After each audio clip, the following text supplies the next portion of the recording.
इस काल ब्रह्म के लोक में कोई जीव सुखी नहीं है। हाहाकार मची है।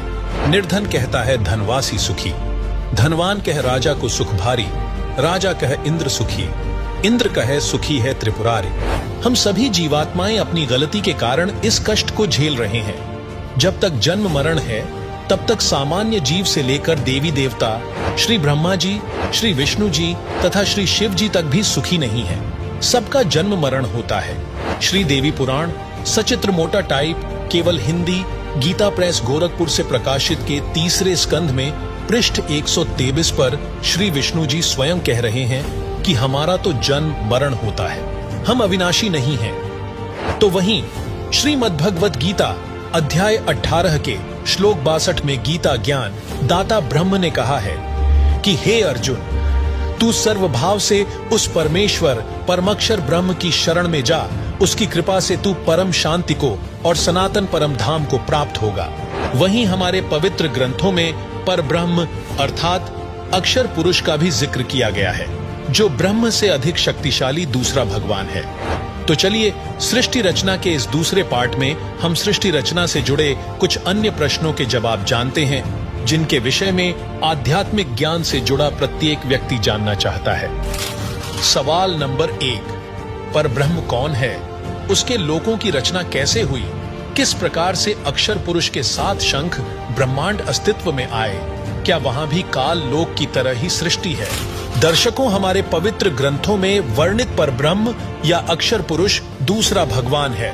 वह केवल 7 शंख ब्रह्मांडों का स्वामी है। जब कबीर साहिब ने अपने पुत्र अचिंत से सृष्टि रचने के लिए कहा था, तो अचिंत ने अपनी शब्द शक्ति से अक्षर पुरुष की उत्पत्ति की और कहा कि मेरी सृष्टि रचना में मदद करना। लेकिन वह सतलोक में बने मानसरोवर में जाकर सो गया, क्योंकि वहां सांसों से शरीर नहीं है। कबीर परमेश्वर ने बताया है कि परब्रह्म ने अपने कार्य में गफलत की, क्योंकि यह मानसरोवर में सो गया, तथा जब परमेश्वर ने उस सरोवर में अंडा छोड़ा तो अक्षर पुरुष ने उसे क्रोध से देखा। इन दोनों अपराधों के कारण परमात्मा ने परब्रह्म को भी 7 शंख ब्रह्मांडों सहित सतलोक से बाहर कर दिया। इसके अलावा अक्षर पुरुष अपने साथी ब्रह्म की विदाई में व्याकुल होकर परमपिता कबीर परमेश्वर की याद भूलकर उसी को याद करने लगा, तथा सोचा कि क्षर पुरुष अर्थात ब्रह्म तो बहुत आनंद मना रहा होगा, वह स्वतंत्र राज्य करेगा। मैं पीछे रह गया तथा अन्य कुछ आत्माएं जो परब्रह्म के साथ 7 शंख ब्रह्मांडों में जन्म मृत्यु का कर्मदंड भोग रही हैं, उन हंस आत्माओं की विदाई की याद में खो गईं, जो ब्रह्म काल के साथ 21 ब्रह्मांडों में फंसी हैं, तथा पूर्ण परमात्मा सुखदायी कबीरदेव की याद भुला दी। परमेश्वर कबीरदेव के बार बार समझाने पर भी उनकी आस्था कम नहीं हुई। वहीं परब्रह्म ने सोचा कि मैं भी अलग स्थान प्राप्त करूं तो अच्छा रहे। यह सोचकर राज्य प्राप्ति की इच्छा से परब्रह्म सारनाम का जाप प्रारंभ कर दिया। इसी प्रकार अन्य आत्माएं जो परब्रह्म के 7 शंख ब्रह्मांडों में फंसी हैं, ने सोचा कि वे जो ब्रह्म के साथ आत्माएं गई हैं, वे तो वहां मौज मस्ती मनाएंगे, हम पीछे रह गए। पर ब्रह्म के मन में यह धारणा बनी कि क्षर पुरुष अलग होकर बहुत सुखी होगा। यह विचार कर परब्रह्म ने अंतरात्मा से भिन्न स्थान प्राप्ति की ठान ली। पर ब्रह्म ने हठ योग नहीं किया, परंतु केवल अलग राज्य प्राप्ति के लिए सहज ध्यान योग विशेष कसक के साथ करता रहा। अलग स्थान प्राप्त करने के लिए पागलों की तरह विचरने लगा, खाना पीना भी त्याग दिया। अन्य कुछ आत्माएं जो पहले काल ब्रह्म के साथ गई आत्माओं के प्रेम में व्याकुल थी, वे अक्षर पुरुष के वैराग्य पर आसक्त होकर उसे चाहने लगी। पूर्ण प्रभु के पूछने पर परब्रह्म ने अलग स्थान मांगा तथा कुछ हंसात्माओं के लिए भी याचना की। तब कबीरदेव ने कहा कि जो आत्मा आपके साथ स्वेच्छा से जाना चाहे, उन्हें भेज देता हूं। पूर्ण प्रभु ने पूछा कि कौन हंस आत्मा परब्रह्म के साथ जाना चाहता है, सहमति व्यक्त करे। बहुत समय उपरांत एक हंस ने स्वीकृति दी। फिर देखा देखी उन सर्व आत्माओं ने भी सहमति व्यक्त कर दी। सर्वप्रथम स्वीकृति देने वाले हंस को स्त्री रूप बनाया, उसका नाम ईश्वरी माया प्रकृति सुरति रखा तथा अन्य आत्माओं को उस ईश्वरी माया में प्रवेश करके अचिंत द्वारा अक्षर पुरुष परब्रह्म के पास भेजा। कई युगों तक दोनों 7 शंख ब्रह्मांडों में रहे, परंतु परब्रह्म ने दुर्व्यवहार नहीं किया। ईश्वरी माया की स्वेच्छा से अंगीकार किया तथा अपनी शब्द शक्ति द्वारा नाखूनों से स्त्री इंद्री बनाई। ईश्वरी देवी की सहमति से संतान उत्पन्न की।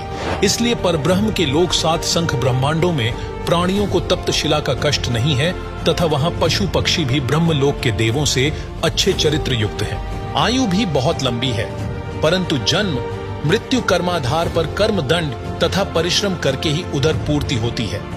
स्वर्ग तथा नरक भी ऐसे ही बने हैं।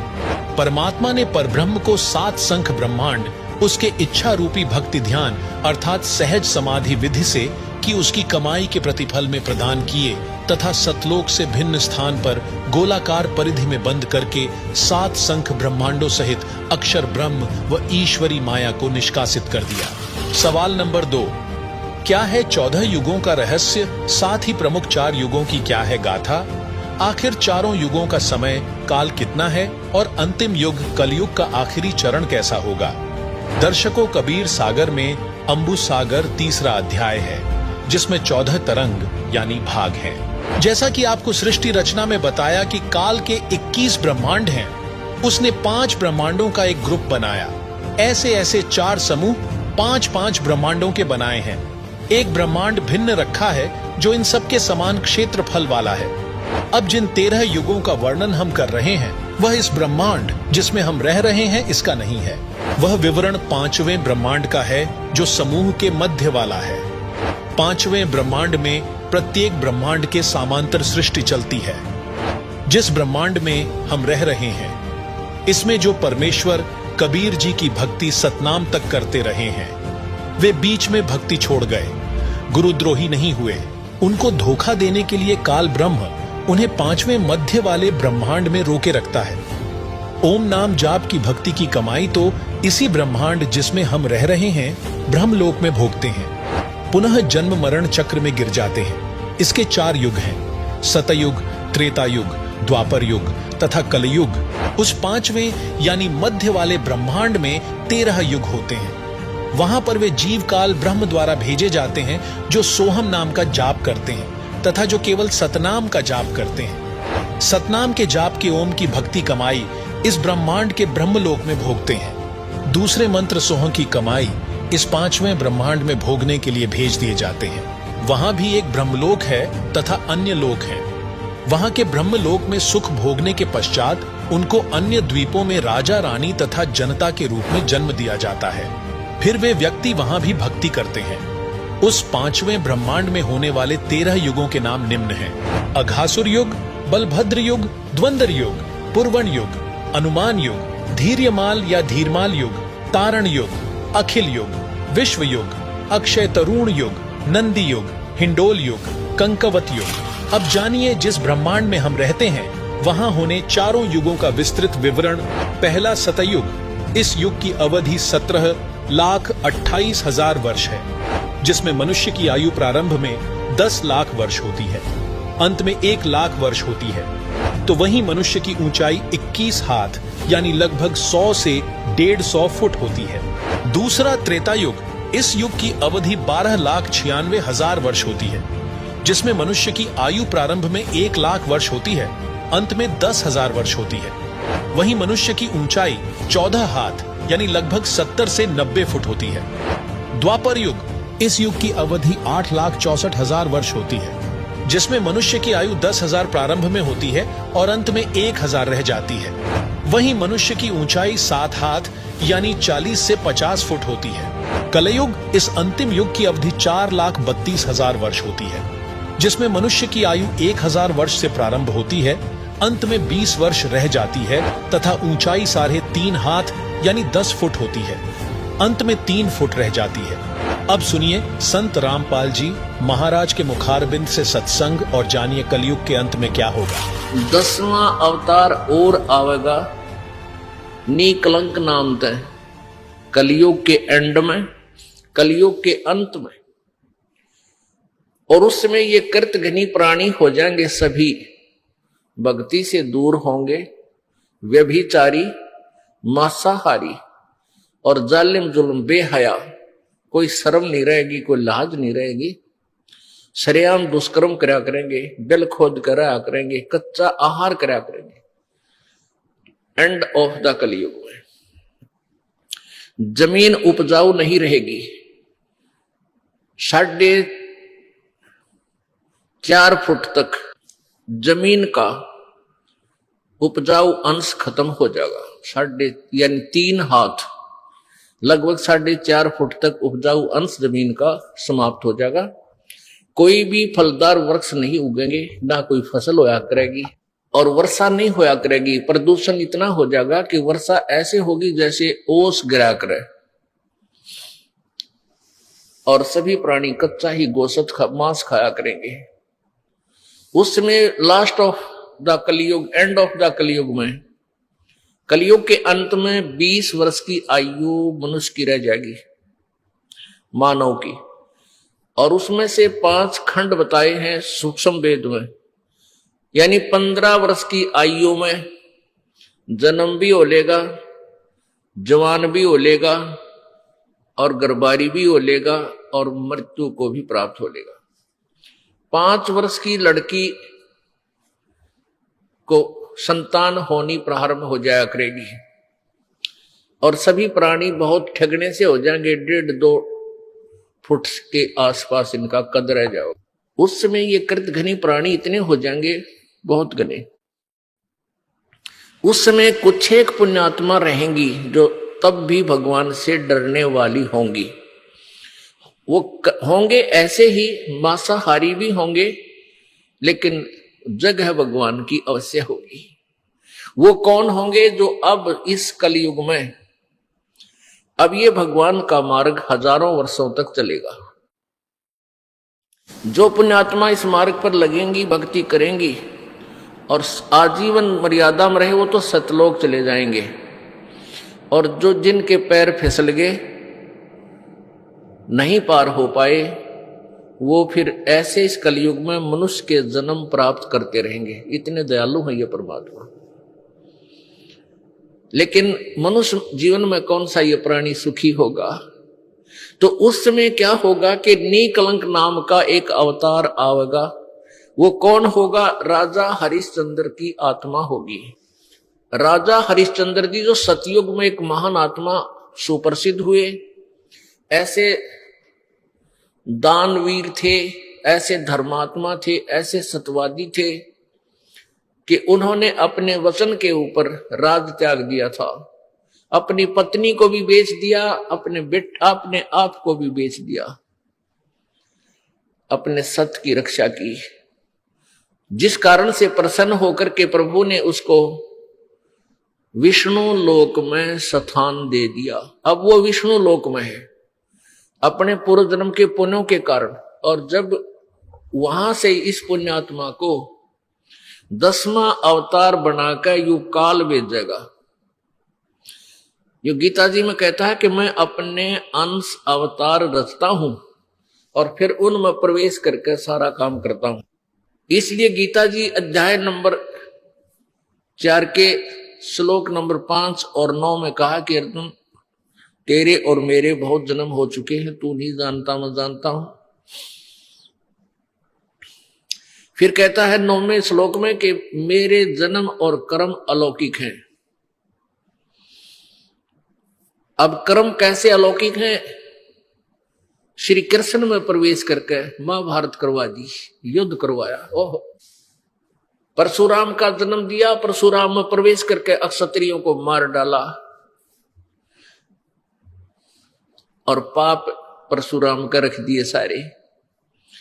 ऐसे ही राजा हरिश्चंद्र जी को निकलंक नाम से संभल नगरी में विष्णु दत्त शर्मा के घर पर इसका जन्म होगा 10वें अवतार का। 10वां अवतार जो होगा संभल नगरी में, और विष्णु दत्त शर्मा नाम का एक ब्राह्मण होगा, उसके घर पर जन्म होगा। और वो विशेष अलग से ही वैरायटी का बालक होगा। उसका उन अन्य से तगड़ा शरीर होगा, क्योंकि वो स्पेशल भेज रखा होता है तो। और उसकी लंबी तलवार होगी। इन कृतघ्नी प्राणियों को ऐसे काटेगा नु जैसे या करेन गेहूं काटा करे, ऐसे काटेगा नु बुरी तरह इनको खत्म करेगा। फिर क्या होगा, उन प्राणियों को बख्शा जाएगा जो उस समय भी भगवान से डरने वाले होंगे। इतना प्रदूषण उस समय क्या होगा, फिर परमात्मा अपनी मेहर से, पुण्यात्मा, एक तो परमात्मा ने विधान बना के छोड़ दिया, तो विधान जो भगवान ने बनाया है उसके ऊपर ये साइंटिस्ट अपना अनुभव करके थोड़ी रिसर्च कर लेते हैं और फिर वो भगवान को रिजेक्ट करना प्रारंभ कर देते हैं। ये इनकी महाभूल है। अब पीछे कई वर्षों से रट्टा लगा रखा था कि प्रदूषण इतना बढ़ गया, ग्लेशियन खत्म होगी, बर्फ नहीं पड़ेगी। अरे कई इतनी बर्फ गिर दी बिना गिनती की, वो नो का नो प्रदूषण है, नो का नो सारा सौदा है, डूंडा उठा दिया। तो भगवान की अपनी विट्टो पावर न्यारी है।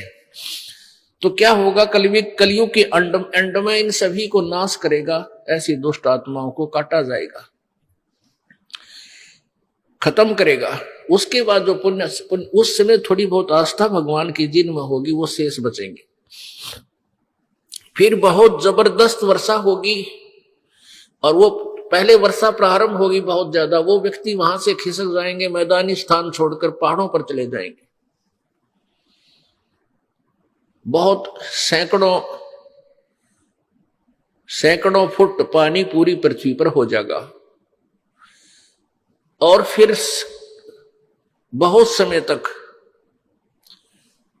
ये पानी धीरे धीरे ये जल सूखना शुरू होगा और जो जमीन का अनउपजाऊ अंश था वो जल के कारण ऊपर आ जाएगा और फिर धीरे धीरे वो सूखेगा, सारा पानी जल सूख के फिर उसमें जंगल हो जाएगा, पूरी पृथ्वी पर वन हो जाएगा, पेड़ पौधे बहुत ज्यादा उग जाएंगे और फिर पर्यावरण का परिवर्तन फिर होगा। वन जो है ऑक्सीजन छोड़ते हैं पेड़ और कार्बन डाइऑक्साइड वायु से लेकर के पुनः पूरे वायुमंडल को शुद्ध कर देंगे। फिर उन शेष बचे हुए प्राणियों के घर पर जो बालक होंगे वो उल्टे होंगे। उल्टे कैसे? माता पिता तो 2.5 फुट के और बेटा बेटी हो जाएंगे 4-4, 5-5 फुट के, फिर धीरे धीरे बढ़ना शुरू होगा। तो सतयुग में सैकड़ों फुट हाइट के इंसान हो जाते हैं, सैकड़ों फुट, और लाखों वर्ष की आयु हो जाती, क्योंकि शुद्ध वायु, शुद्ध वातावरण, बीमारी होती नहीं उस समय सतयुग में, बहुत कम। सवाल नंबर 3, महाप्रलय क्या है? कितनी महाप्रलय होती है? क्या महाप्रलयों के अंतर्गत संपूर्ण सृष्टि व सर्व ब्रह्मांडों का भी विनाश होता है? दर्शकों, महाप्रलय का अर्थ है बड़ी विनाशकारी घटना। हिंदू धर्म ग्रंथों में महाप्रलय को सृष्टि के चक्र का अंत माना जाता है, जहां ब्रह्मांड का विनाश हो जाता है। महाप्रलय 3 प्रकार की होती है। एक तो काल ज्योति निरंजन करता है। महाकल्प के अंत में जिस समय ब्रह्मा जी की मृत्यु होती है, ब्रह्मा जी की रात्रि 1000 चतुर्युग की होती है तथा इतना ही दिन होता है। 30 दिन रात्रि का 1 महीना, 12 महीनों का 1 वर्ष, 100 वर्ष का एक ब्रह्मा जी का जीवन, यह एक महाकल्प कहलाता है। दूसरी महाप्रलय 7 ब्रह्मा जी की मृत्यु के बाद एक विष्णु जी की मृत्यु होती है। 7 विष्णु जी की मृत्यु के उपरांत एक शिव की मृत्यु होती है। इसे दिव्य महाकल्प कहते हैं। उसमें ब्रह्मा, विष्णु, शिव सहित इनके लोकों के प्राणी तथा स्वर्ग लोक, पाताल लोक, मृत्यु लोक आदि में अन्य रचना तथा उनके प्राणी नष्ट हो जाते हैं। उस समय केवल ब्रह्मलोक बचता है, जिसमें यह काल, ज्योति निरंजन तथा दुर्गा 3 रूपों महाब्रह्मा, महासावित्री, महाविष्णु, महालक्ष्मी और महाशिव अर्थात सदाशिव महादेवी पार्वती के रूप में 3 लोक बनाकर रहते हैं। इसी ब्रह्मलोक में एक महास्वर्ग बना है, उसमें चौथी मुक्ति प्राप्त प्राणी रहते हैं। तीसरी महाप्रलय एक ब्रह्मांड में 70,000 बार त्रिलोकीय शिव यानी काल के तमोगुण पुत्र की मृत्यु हो जाती है। तब एक ब्रह्मांड की प्रलय होती है तथा ब्रह्मलोक में 3 स्थानों पर रहने वाला काल महाशिव अपना महाशिव वाला शरीर भी त्याग देता है। इस प्रकार यह एक ब्रह्मांड की प्रलय अर्थात तीसरी महाप्रलय हुई तथा उस समय एक ब्रह्मलोकीय शिव काल की मृत्यु हुई तथा 70,000 त्रिलोकीय शिव काल के पुत्र की मृत्यु हुई, अर्थात एक ब्रह्मांड में बने ब्रह्मलोक सहित सर्वलोकों के प्राणी विनाश में आते हैं। इस समय को परब्रह्म अर्थात अक्षर पुरुष का एक युग कहते हैं। इस प्रकार गीता अध्याय 8 श्लोक 16 का भावार्थ समझना चाहिए। अब जानिए ब्रह्मा, विष्णु, शिव, ब्रह्म और परब्रह्म की आयु। ब्रह्मा, विष्णु, महेश ये तीनों नासवान है। एक ब्रह्मा की आयु कितनी है? जैसे एक चतुर्युग होता है, सतयुग, त्रेता, द्वापर, कलयुग, ये मिलकर चतुर्युगी होती है और इसकी कुल वर्ष संख्या 43,20,000 वर्ष है। ऐसी 1000 चतुर्युग 1008 है। वैसे इसमें 14 मनवंतर निकल जाते हैं, 14 इंद्र के शासन खत्म हो जाते हैं और 72 चतुर्युग तक एक इंद्र का शासन रहता है, शासन काल है। तो ऐसे वैसे तो 1008 बनते हैं, लेकिन लंब संप इनको 1000 चतुर्युग देते हैं। इतना तो ब्रह्मा जी का दिन, इतनी ही रात्रि, ऐसे 30 दिन रात का एक महीना बनाया इनका देवताओं का, और 12 महीनों का एक वर्ष हो गया। ऐसे बने हुए 100 वर्ष की आयु है श्री ब्रह्मा रजगुण की, और इसे 7 गुणी विष्णु जी की, इससे अधिक, और विष्णु जी से 7 गुना अधिक है शंकर भगवान तमोगुण शिव की। और जब 70,000 बार ये तमोगुण शंकर भगवान की मृत्यु हो लेगी, तब एक ब्रह्मांड का विनाश होगा और इस सरपुरुष का नाश होगा इस काल का। फिर एक ब्रह्मांड के सब प्राणी इसमें आग लग जाएगी, जैसे पृथ्वी के ऊपर सब जल हो जाएंगे जहां जहां भी पृथ्वियां हैं, और फिर एकदम 11 सूर्य और सौरमंडल से घूमते हुए यहाँ आ जाएंगे और इन सब को फूंक डालेंगे। तो ऐसे पृथ्वी तत्व को जल तत्व ग्रहण करेगा, खत्म करेगा, ग्रास लेगा। जल तत्व को अग्नि, अग्नि को वायु, वायु को आकाश। तो उस समय इस ब्रह्म की मृत्यु होगी सरपुरुष की, और ये एक युग होगा किसका? अक्षर पुरुष का। एक युग, ध्यान रखना, क्योंकि ये गणित की रीति से समझना होगा आपने। तो ये सभी प्राणी, और ये दुर्गा भी, ये काल भी, सरपुरुष, इनका पिता ब्रह्मा विष्णु में, इसका ये सब नष्ट हो जाएंगे।